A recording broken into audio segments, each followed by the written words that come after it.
Hello everyone, of course Kyle Ott, and we are back for round 2 with the Dead Jank Society. Our lovely Abzan deck. We have nearly perfect mana, and only a Sagu Archer to go with it. We are on the draw, and I might actually just keep this. It's a little slow. Do we keep a 1-creature hand? Yeah, let's do it. Why not, right? Our opponent mulligans, we've got perfect land, feeling pretty strong, and in the immortal words of Taylor Swift, I don't know about you, but I'm feeling 22. Or 33 in this case. That's how many cards we got left in the deck.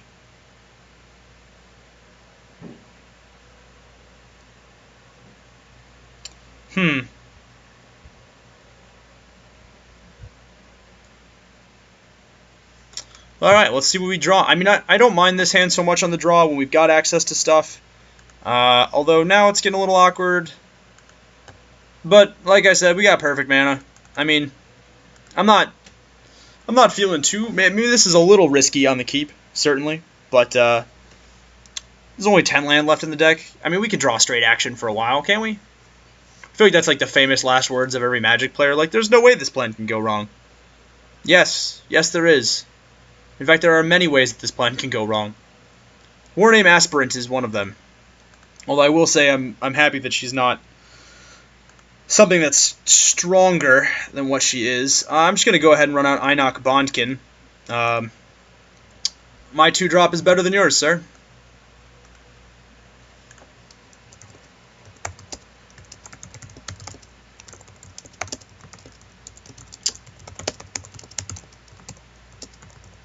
I think our opponent forgot to gain 1 life from his land earlier. Yeah, he definitely did. Sometimes the life counter on untap can be a little bit risque. Now, I can do one of two things next turn. I can either run this out as a 3-drop, or I can just play my Scoured Barrens. I might just play Scoured Barrens. Get my 1 life in. And then outlast this guy at least once.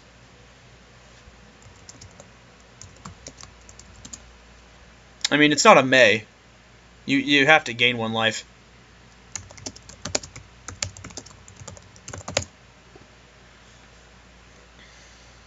So, gotta be a good sport.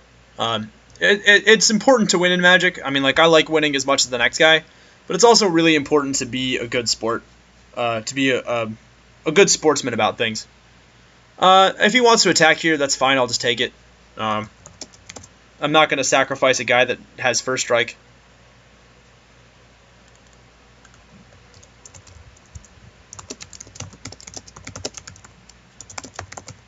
I'm going to check to see if he meant to end his turn or not, and he just didn't accidentally click the block. Because that happens sometimes. I don't want to like take my opponent's turn. Because win or lose, I really do want to get you guys some good games. And so we'll wait till he responds to draw a card. I think I am just going to run out the Scoured Barrens. I'll go to 19, then I'll go to 17. This guy will be a 3-2.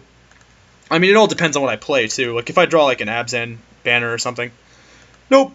Oh, maybe I do want to just play this out, actually. Bit of Revelation does get pretty good. No, I think I'm fine just playing out my Scoured Barrens, gaining a life, outlasting to ensure that our Einok Bond can do stuff later and make sure it blocks the Warname Aspirant profitably. And then we're done.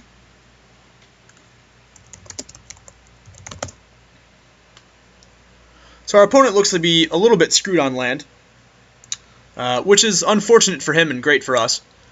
Warname Aspirant is going to do some damage, certainly.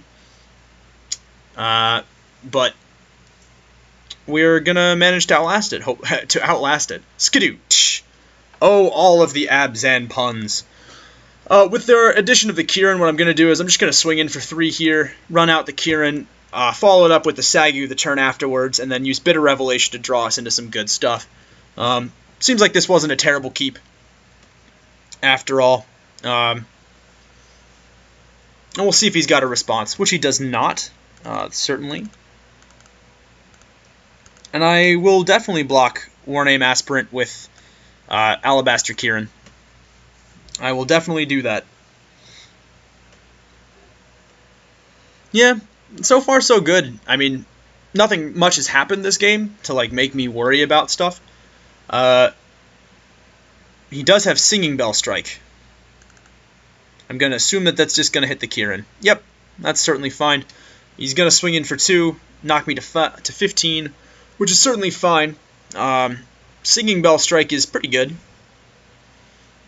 It's a little awkward against our guy that has Vigilance, though, because once this untaps and starts swinging, we're not going to care too much. So it appears that if our opponent is like a Jeskai Tempo type deck, which I think is a pretty cool build, I might actually just run out this Unyielding Krumar. Start having Herald and Krumar's Excellent Adventure.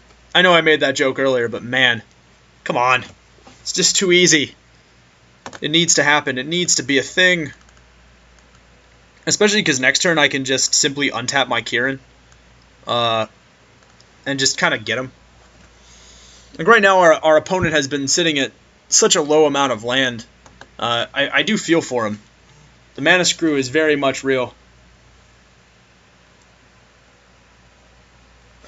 He certainly has plenty of time to do stuff. We're going to draw our card. At this point, I'm just going to keep playing stuff.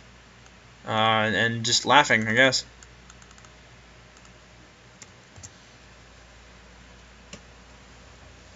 I'm surprised our opponent hasn't scooped yet. Maybe he's just trying to see how much information we're willing to show him. The answer to that question is not much. I'm going to untap Alabaster Kieran.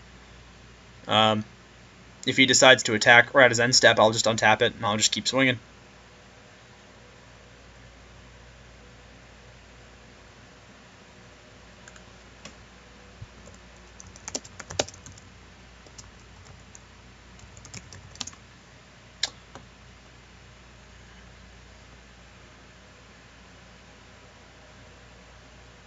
I don't know why he just pivoted this.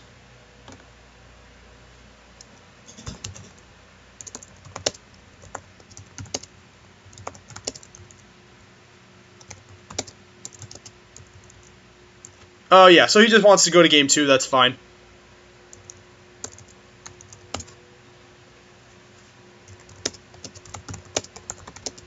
I don't really know how to sideboard.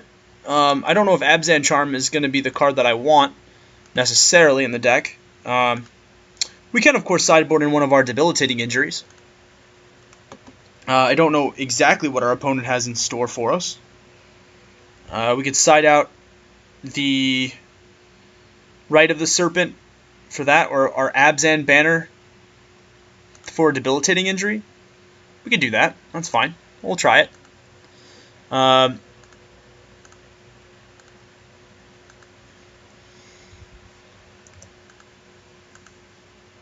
he is very much on the play.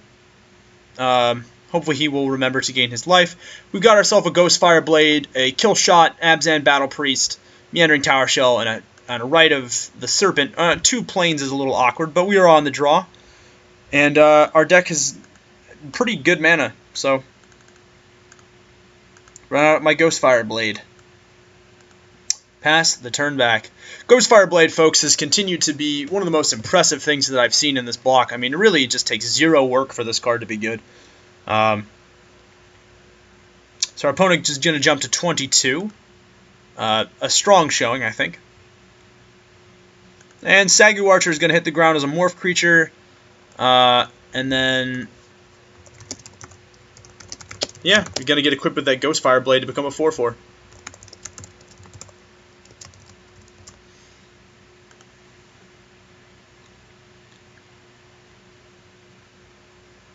Yeah, Ghostfire Blade. I want this. I want this weapon in real life. That would be so sick. Look at it. It's like an invisible battle knife. Ooh, Jeskai Ascendancy is good. Certainly a very strong card. However, with little board presence, it's a tad on the awkward side. So what I'm going to do is I'm still going to run out my Sagu Archer. And then the following turn I can equip Ghostfire Blade and play Einok Bondkin. That seems like the best course of action. I like our board presence better than his. Now, granted, he could have a very sick burn spell of sorts. God, Jeskai Ascendancy is so cool, and it looks awesome too. It honestly feels like Kung Fu Panda, which, by the way, is a fantastic movie.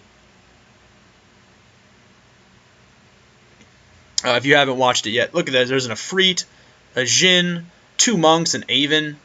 Like the Justice League of war. Sweet, beautiful Khan's war. Yeah, not too worried here. Oh, War Name Aspirant hits the field. That's cool. Very nice, very nice. Yeah, no wonder this thing's like $10. Does everything. Ooh, now I could just play my Abzan Battle Priest, but I really do want to equip Ghostfire Blade and start the swinging.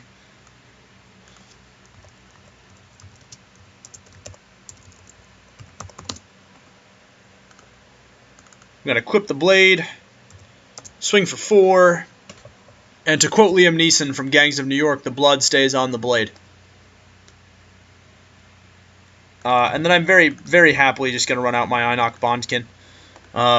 If he decides to swing in with this, and he's got, like, crazy spell power, like, that's fine. He wants to hit me for a bunch, that's okay, I don't care. He's more than welcome to do so. Mostly because Abzan Battle Priest is going to hit the ground soon, and wow. Wow, that's nice. Swiftwater Cliffs is sweet. He's got a lot of tap lands, holy mackerel. Now we have a lot of tap lands too, but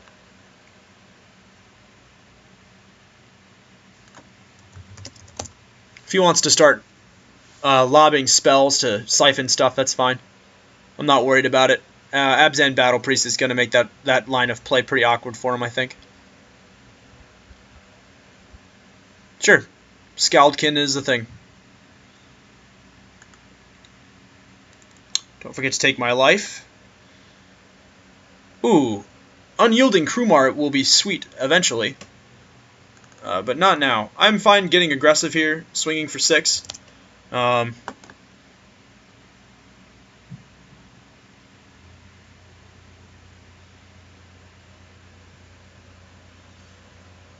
Our opponent is steadily running out of cards in hand, and I threaten more damage than he does. Ghostfire Blade is incredible.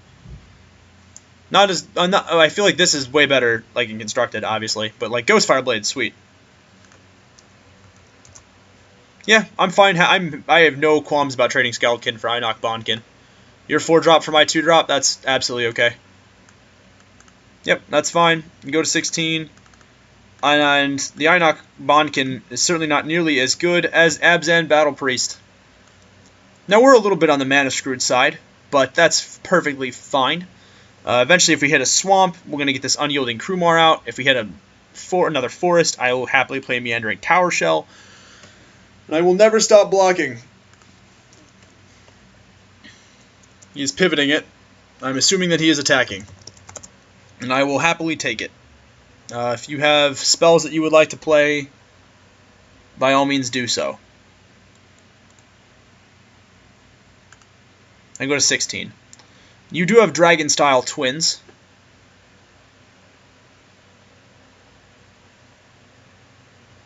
All of your land should be tapped, though.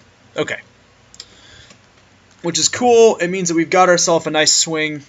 And we got ourselves a big swing. And a big swing. Alright, so the swamp is there. That's nice to have. Yeah, I'm just going to swing for 4 here.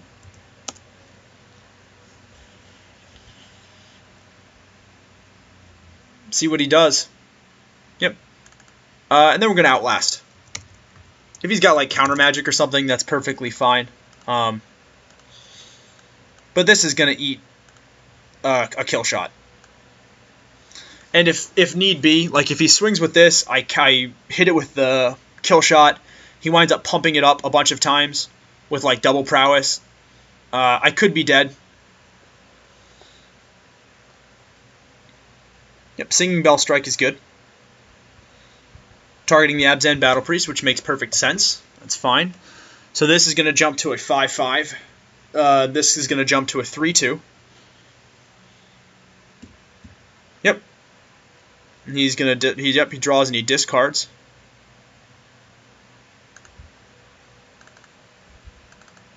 Which is perfectly fine because Killshot is going to eat this Dragon-style Twins. And we're going to mop this game up, I think, in pretty even fashion. And I will take 3. Yep.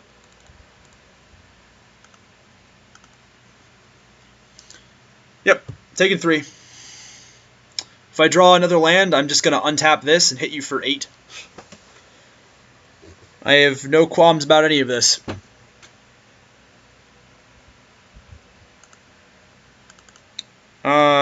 Ghost Fireblade is... Oh. Ooh, Crippling Chill. Targeting this guy. Very good. Very good, sir. Now I could... Yeah, and he gets to draw a card. And she gets to draw 2 cards, essentially. One from the Crippling Chill and then one from the Jeskai Ascendancy. God, that card is insane. But I'm very happily just going to play a Morph guy. And then I'm going to equip Ghost Fireblade to him.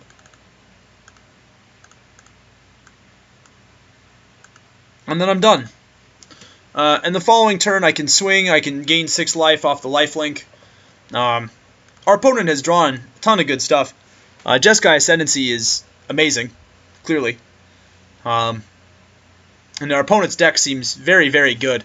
It seems tailor-made to last long enough to get that Jeskai Ascendancy online. I mean, he's gained 5 life from his land alone. And we've only really seen... Ooh, Master of the Way is powerful. Powerful showing.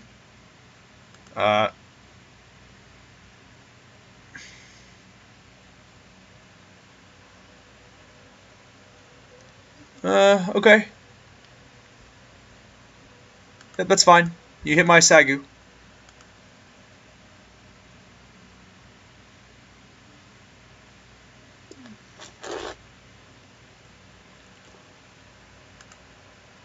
And a big swing. We're definitely just gonna... I think I'm just gonna swing in here. Gain 6 life off the attack. He's only got 1 land up.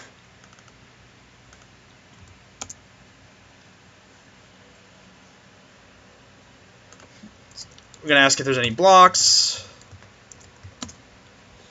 If there isn't, we're gonna response to no blocks. Pay 5, 2, 3, 4. We'll leave up 1 planes because it feels a little more legit, like we've got a combat trick. We really don't. We're gonna flip it.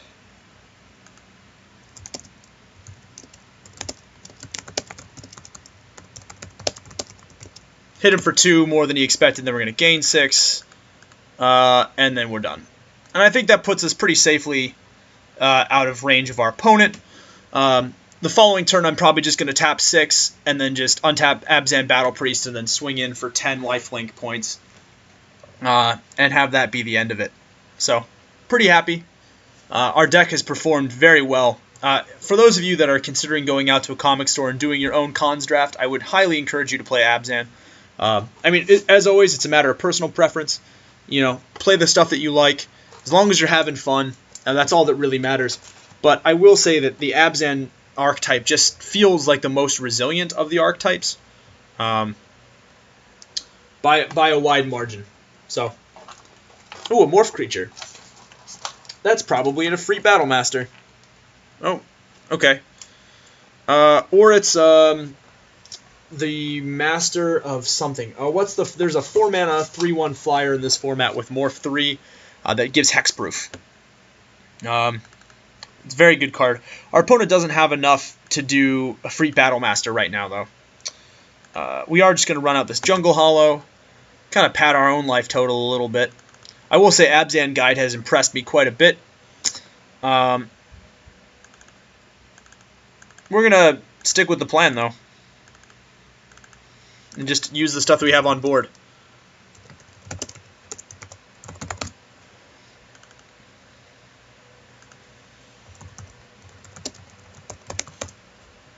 Go to our declare attack step. Sends for 10, all of it being lifelink. And let's see what our opponent's got.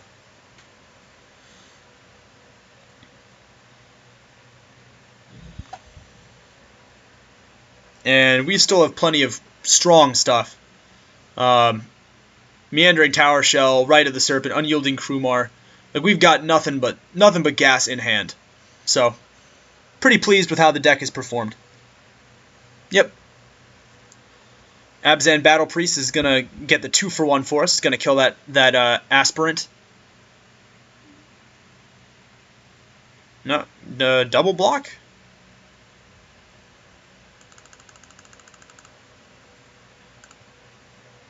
Odd. I would have expected, yeah. So he 3-for-1'd him. And it wasn't a free Weapon Master. Well, Singing Bell Strike is also gone, but we're at 30. I feel pretty good about our position in this draft. Especially if our opponent plays an island, because then Meandering Tower Shell has him.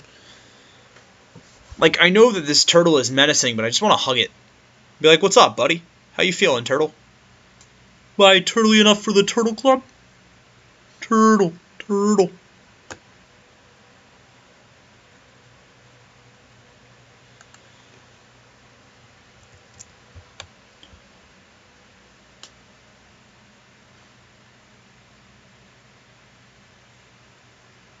I don't know what he means by I started too early, but okay. We've drained a lot of his stuff. Huh, so he's actually just passing the turn back? Huh. Well, we drew Feet of Resistance, which means if he's planning on using a spell to hurt us, that's not going to work for him. Nope, he's got a spell, which is fine, because Feet of Resistance is going to...